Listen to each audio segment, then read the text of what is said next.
Eto po mga bossing ko, ang isa sa mga sikreto para ang swerte ay tuloy-tuloy. Walang humpay na pasok ng swerte mga bossing. Subukan nyo po itong gawin at mapapasin ninyo na lagi kang ia-adya kung saan lagi ikaw ay suswertehin.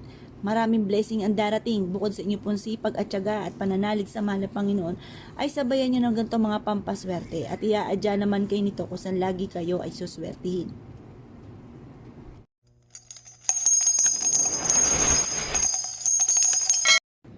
Para laging malaki ang inyo pong benta at lagi po kayo suswertehin, mas mainam mga bossing ko na gawin nyo po ito mga bossing ko bago umalis ng inyo pong tahanan. At ang dulot po nito ay swerte mga bossing. Kung kayo po ay isa sa mga negosyante at nais po na magkaroon ng malaking benta, gawin nyo po ito bago umalis ng inyong tahanan tuwing umaga mga bossing. Or kaya po kapag kayo nasa mood, lalo-lalo na kapag ito ay Martes or Biyernes. At ito po ay sinisigurado ko po sa inyo na buong araw kayo ay suswertihin mga bossing. At may mga darating sa inyong swerte na hindi nyo inaasahan. Ganito lang po ang inyo pong gagawin. Kumuha po kayo ng isang mangkuka na asin or isang platito. Yung mga local na asin lamang ang ating gagamitin para hindi ito masayang. Para po konting halaga lamang po ang inyo pong magagastos mga bossing. 20 pesos na asin sa palengke or sa bangketa sa may kariton ay napakarami na. Kaya yan na lang po inyo pong gagamitin. Konting asin lang naman ang ating kailangan mga bossing. At pagkatapos mga bossing ko, kailangan din natin ng langis or kaya po mga bossing, basta kahit anong klase ng langis.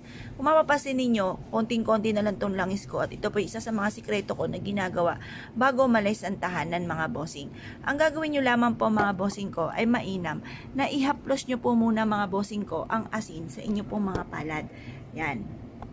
Kagaya po nito mga bossing. Teka po, ayusin lang natin mga bossing ko itong hawakan ko ng cellphone para mapakita natin ng maayos mga bossing.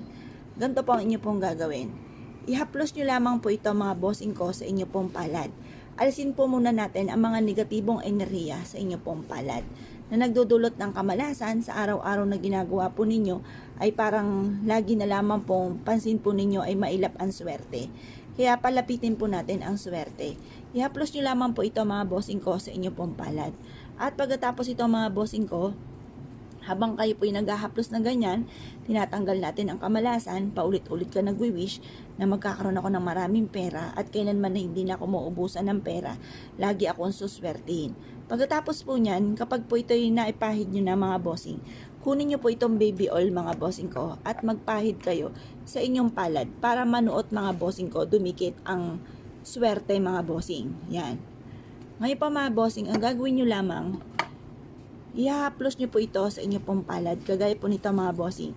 Yan, haplos nyo lamang. Simula na ito ng tagumpay ko at kailanman na hindi na ako mamumblema tungkol sa usapin ng pera.